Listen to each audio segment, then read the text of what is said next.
Hamzat's kind of, flirting with the idea that the UFC wants to go to 85. Yeah. And he's going to be a problem at 85. He's savage. He's not giving up any reach or anything, I mean. Yeah, because he didn't make weight at... That was a big miss. It was like a huge miss. Yeah. Man. It was one of those misses that was like, oh shit, like... Yeah, you knew this 2 weeks ago.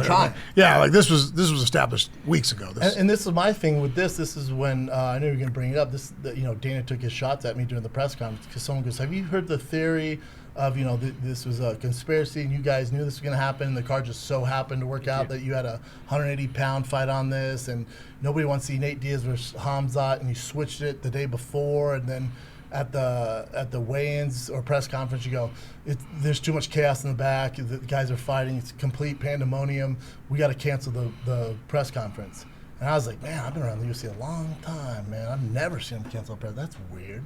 And then I find out Hamzat missed weight, and they're like, yeah, but Kevin Holland's at 180. This is perfect. I was like, oh, it is perfect. And I was like, and they're like, and also Tony versus Nate Diaz. And I was like, that's perfect too. And then I'm like, oh, they planned this. And And on my show, I alluded to the fact that there's too many things to line up too perfect. And I was like, I'm not going to die on this hill because it's too big of a conspiracy. And you know how camps are and who knows all those people involved. But there was something to that. There's something to that. And then also when he says pandemonium at the press conference or Wayne's, where the fuck it was. You've been back there. I've been back there, especially when I was fighting. Was there, I'm just even throwing shit. Was there cell phones when you were back there? I know you're old. We said cell phones. Yeah, there's cell phones. Well, because I know they had cameras. Yeah. There's only flip phones. There's, Cricket Wireless. Got a Motorola. Yeah, there's Boost. Yeah, But my thing with that too is this day and age. Like I've been those. Even I retired 8-9 years ago. Even back then, those fighters making weight, and so each fighter gets 3 cornermen. So you have, let's say.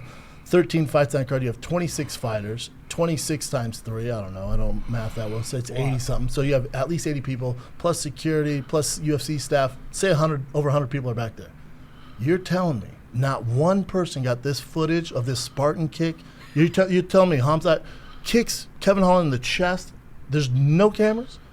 There's no cameras? And then they're like, well, here's the footage, just like them kind of calmly bickering. I was like, that's not it. So I was just like, it's just weird. I'm not dying on this hill. I just feel like the pay-per-view wasn't selling.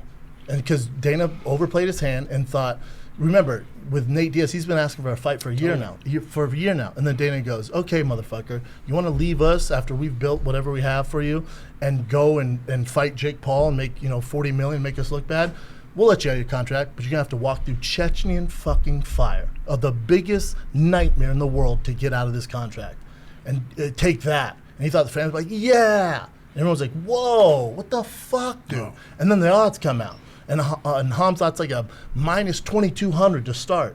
And Nate Diaz is a fucking minus 17 or plus 1,700. And you're like, bro, that's how you pay the guy back after all these years of fighting? I think the fan base, and I even said it on Fire and the Kid, I was like, if you're a Nate Diaz fan and you want to fight back, don't buy the pay-per-view. He's going to be fine. Let Dana know this isn't okay. Like, this is fucked up, dude. Like, you look at any of the matchups for Nate Diaz, it's a nightmare, dude. Now, could he have won that?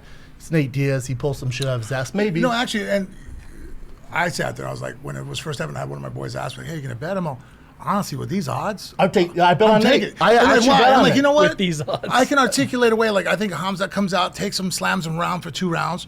Gets tired. Round 3, he starts huffing and puffing a little bit. Nate doesn't go away. Yep. I think in round 4, Nate's getting up and slapping the shit out of him. In round 5, we're all cheering Nate's name. Submission. You know what I mean? And all of a sudden, Hamzat's gassed out of his fucking mind. Wow. I'm like, I can actually articulate the way that he can pull this off. I don't think this is one-sided as you do. Like, for a guy who's that new and runs people over that hard. But you wouldn't bet your house on. No. Obviously, like my initial, I thought the same thing everybody else thought. I'm like, I was like, fuck, damn, me dude, too. Shit. You know what I mean? Like, wow, that's going to be a rough one. You know what I mean? And I think the public, once they, because Hamzat's not that big with the public yet. Like, he's not a main, he can't walk down the street and get noticed by everybody in America where he's at. Yeah, he's fucking Tom Cruise. But here, it's not happening. So I think the fan base looked at it, I was like, oh, fuck this, dude. A fucking plus 2,200? No, you're not getting $89, Mickey Mouse. And so the UFC knows going into a pay-per-view exactly how they're going to do. They have a very good idea based off their marketing, the way it's trending on social media. They know the excitement for it. Dana will allude to go, this can be a big one. This will be a big one.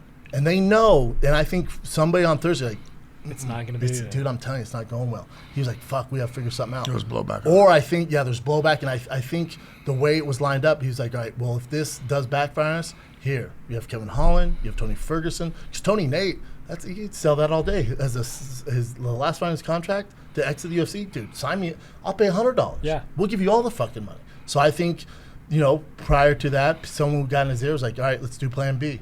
And then he's like, all right, we gotta figure it out, man. So it came with that weird fucking chaos at the weigh-ins. I was like, I'm not buying it, man. And then, someone was at the Contender Series press conference, one of the minions that he pays to ask the safe questions, like he's Biden.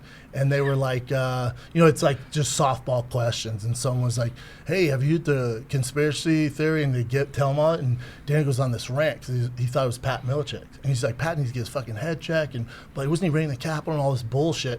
And then someone goes, Dana, that was actually Brendan Schaub. And he just looked at me and goes, that makes sense. But he's basically saying all that stuff and then calling me a fucking dummy. Well, for me, I got nothing to do, blah, blah. And I'm also a professional stand-up comic. All I do is roast people for a living. So I was like, oh, cool, dude. Oh, that's perfect. I wasn't mad at it. I was going on stage at the Hollywood Improv, and my boys got texts.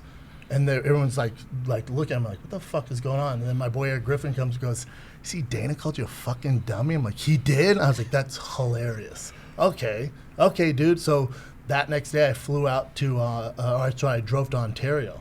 And I was like, I'm going to do a bit on this. I just lit him up. It gives me content. I don't give a fuck. Yeah. Yeah, bring Thank it. you. Yeah, bring it. Yeah. Well,